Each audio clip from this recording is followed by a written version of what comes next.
დავიწყოთ აფხაზეთიდან გაგრაში დღეს 12 გრადუსი და ღრუბლიანი დღეა მოსალოდნელი, 11 გრადუსი და ღრუბელი იქნება სოხუმში, ზუგდიდში 10 გრადუსამდე დათბება ჰაერის ტემპერატურა, ისევე როგორც მესტიაში.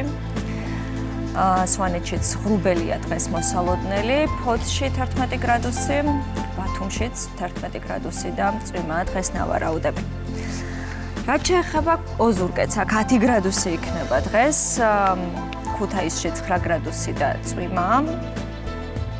ამბროლაურში 8 გრადუსამდე დათბება ჰაერის ტემპერატურა, აქაც ნალექია მოსალოდნელი, ისევე როგორც ახალციხეში, აქაც წვიმს და 7 გრადუსია დღეს ნავარაუდები. ბორჯომში 4 გრადუსია მოსალოდნელი, რაც შეეხება ვაკურიანს, აქ თოვლი და 2 გრადუსია დღეს ჰაერის მაქსიმალური ტემპერატურა. გორში 9 გრადუსამდე დათბება დღეს ჰაერი, ცხინვალში 7 გრადუსი და წვიმაა მოსალოდნელი, სტეფანწმინდაში თოვს და 5 გრადუსი იქნება დღეს მაქსიმალური მაჩვენებელი, რაც შეეხება გუდაურს, აქ 3 გრადუსია და აქაც თოვლია მოსალოდნელი. რაც შეეხება თელავს, კახეთში 13 გრადუსი და წვიმაა, ნავარაუდები, რუსთავშიც 13 გრადუსამდე დათბება ჰაერის ტემპერატურა, ნალექია თბილისშიც 12 გრადუსია დღეს ჰაერის მაქსიმალური ტემპერატურა მოსალოდნელი. ჩვენს დედაქალაქში მოკლედ მთელი ქვეყნის მასშტაბით ნალექს ელოდებიან სინოპტიკოსები, თუმცა ეს ყველაფერი ჯერჯერობით არ ეტყობა ჩვენი დედაქალაქის ხედებს.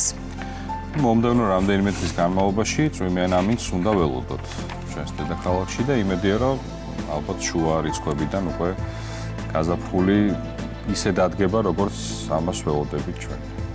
გამოიჯარებს დადგება ამინდების ხელისუფლება და მე გვენატრება ასეთი ამინდები, ამიტომ შევირგოთ სანამ არის ეს შხაპუნა წვიმა.